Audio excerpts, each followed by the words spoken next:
নুকদ্দিসুলাক, এই যে নুকদ্দিসু কুদ্দুস পাইছেন?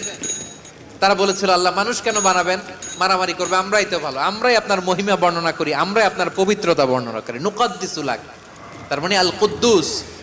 আবার আমার নবী যখন সিজদায় লুটিয়ে পড়তেন, আম্মা জানা এসে বলেন আমরা তো সিজদার মধ্যে সুবহানা রাব্বিয়াল আলা বলেই শেষ, কিন্তু বিশ্বনবী তাহাজ্জুদের নামাজে, নফল নামাজে, সুন্নত নামাজে তিনবার সুবহানা রাব্বিয়াল আলা তাসবিহ পড়ার পরে তিনি পড়তেন সুবহুন কুদ্দুসুন রাব্বুল মালাইকাতি ওয়ার রূহ। সুবহ কুদ্দুস রব্বুল মালাইকাতি ওয়ার রূহ। সিজদায় লুটিয়ে পড়ে বিশ্বনবী এই দোয়াটা পড়তেন। নফল নামাজে, সুন্নাত নামাজে কিংবা তাহাজ্জুদের নামাজে সুবহান রাব্বিয়াল আলার পরে কি পড়তেন? সুবহুন। আওয়াজ করে বলেন সুবহুন কুদ্দুসুন